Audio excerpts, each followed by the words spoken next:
নাসিরুদ্দিন পাটোয়ারি বলছে এটা bullet revolution, আর দ্য সেম ডে এই আইনজীবী শিশির মনিরের নিয়োগকৃত আইনজীবী, তার প্রতিষ্ঠানের আইনজীবী কিন্তু সে শিশির মনিরের আইনজীবী এই বুলেটের কথা মানে গুলির কথা বলছে, যে গুলিটা এরা চালাইছে। খেয়াল করে দেন, মানে আপনি যদি যোগসূত্র খোঁজেন, এর আগে নাহিদ কি বলছে, এর আগে নাহিদ তার সাক্ষীতে কি বলছে, তারা 4 তারিখেই ডক্টর ইউনূসের সাথে কথা বলছে। আজকে যে ডেঞ্জারাস একটা কথা সে মুখ দিয়ে বলেছে, মানে একদম স্বীকৃতি কি জানেন, আপনি প্রথম এই ধরনের একটা ইনফরমেশন, এই যেটা পত্রিকাগুলো কেন ইচ্ছা করে অ্যাভয়েড করেছে আমি জানি না, প্রথম আলো অ্যাভয়েড করেছে, সমকাল অ্যাভয়েড করেছে, সবাই অ্যাভয়েড করছে তার এই কমেন্টটা। এটা আমি নিজের কানে তার কমেন্টটা শুনেছি। সে বলছে ওই এরকম, সে তো মাঝে মধ্যে দীর্ঘদিন ধরে আমি বলে আসছে, সে দীর্ঘদিন ধরে আমরা বলে আসছি, আমরা এখানে আমি বলে নেওয়া হয়, নির্বাচন আমি বলছে দীর্ঘদিন ধরে আমরা বলে আসছি 5 তারিখ গণ অভ্যুত্থান ছিল বুলেট রেভলিউশন। খেয়াল করে দেখেন, বুলেট রেভলিউশন, ভয়ঙ্কর কথাবার্তা।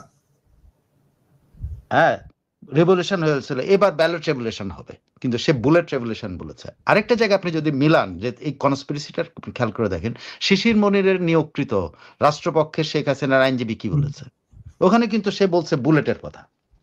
খেয়াল করে দেখেন, আমি আপনাকে বলি, আপনি মিলালেই বুঝতে পারবেন তার বক্তব্য। যদি পাটোয়ারির বক্তব্য, সে কি বলছে,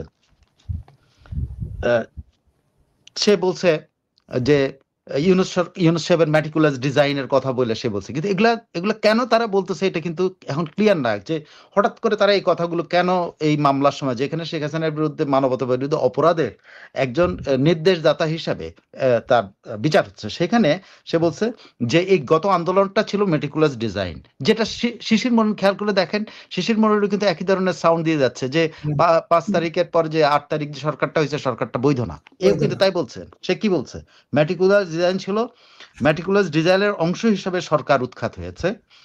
যতগুলি কর্মসূচি, মানে ওর প্রশ্ন করছিল ইয়াদেরকে, কি একজন সাক্ষীকে জিজ্ঞেস করেছে যে আপনারা ঘোষণা করেছেন 31শে July march for justice, remembering our heroes, 1 আগস্টকে 31শে জুলাই হিসাবে গণহত্যার এক দফার দাবি পর্যায়ক্রমে একটা নীল নকশার অংশ, এবং বৈধভাবে নির্বাচিত সরকারকে পদত্যাগ করতে বাধ্য করা এবং অবৈধ উপায়ে ক্ষমতা দখল করার একটা পন্থা ছিল এটা।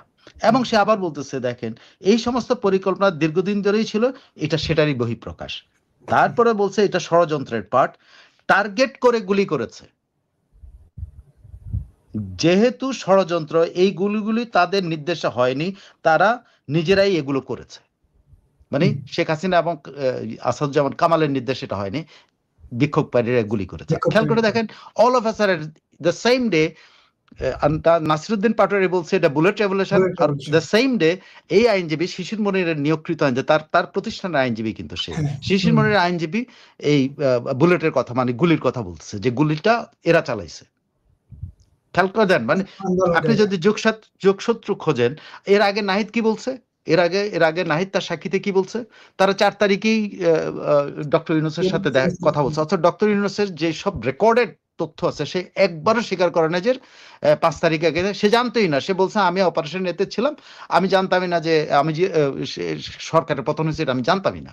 এইটাই হলো তার সে ম্যাটিকুলাস ডিজাইন বলছে, ওই ম্যাটিকুলাস ডিজাইন মিলে, কিন্তু সে কিন্তু তার এই পর্যন্ত কোনো ওপেন স্টেটমেন্টে ইউনূস সাহেব কিন্তু বলেননি যে উনি 5 তারিখে আগে জানতেন, কিন্তু নাহিদ কিন্তু দাবি করেছে 4টা। তাহলে 4 তারিখে কি করে জানলো যে সরকার 5 তারিখেই পতন হবে?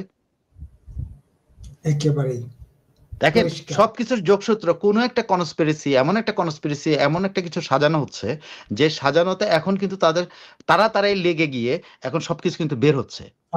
1 2 নম্বর হলো ইউনূস সাহেব, আমার ধারণা ইউনূস সাহেব তার এই যে পরিকল্পনা, যে কারণে উনি দায়িত্বটা নিয়েছেন 3 দিন পরে এসে, সেই দায়িত্বটা পালন করা পর্যন্ত তার, নাসিরুদ্দিন পাটোয়ারির কথাও বোঝা যায়, এরা যে বিচারটাকে লিঙ্গারিং করার জন্য কিন্তু এই কথাগুলো কিন্তু বিচারটাতে লিঙ্গারিং করা, কারণ এটা কোনো আলোচনার বিষয় না। কারণ কি, আপনি দেখেন মূল সাক্ষী তারা কিন্তু কোথাও সাক্ষী নিয়ে আসতে, কাদেরকে নিয়ে আসতেছে, এই ও সমন্বয়কও ছিল না, এরকম লোককে সাক্ষী দিচ্ছে, কিন্তু মূল সাক্ষ্য যারা দিতে পারতো, আদালত ডাকতে পারতো, তারা কারা? তারা হলো যারা নির্দেশদাতা ছিল, মানে শেখ হাসিনা তো হুকুমদাতা, তারও পরে তো আরো হুকুমদাতা আছে, ইনক্লুডিং মামুনকে বাঁচানোর জন্য সর্বাত্মক চেষ্টা চালানো হচ্ছে। খেয়াল করে দেয়, মামুনকে বাঁচানোর সর্বদা, কিন্তু যারা জেলে আছে, জিয়া বা যাদেরকে বলা হয় এরা নির্দেশ দিয়েছে, হ্যাঁ, যারা জড়িত, র্যাবের পরিচালক অমুক তমুক যারা জেলে আছে, এদেরকে তো কোর্ট আনতে পারতো, আনে নাই তো। একদিকে এরা কিন্তু এগুলো লিঙ্গারিং, আমার ধারণা কোনো না কোনো প্রসেসে এই মামলাগুলো লিঙ্গার করতেছে শেখ হাসিনাকে টাইটের মধ্যে রাখার জন্য, যে যদি তুমি আমাদের কথা না মানো, আমাদের কথা এখন যদি না শোনো, তাহলে তোমার বিরুদ্ধে রায় হবে। আমার একটা ধারণা, এটা তোমাকে মৃত্যুদণ্ড দিয়ে দেওয়া হবে, মৃত্যুদণ্ড মানে রায় দেওয়া হবে।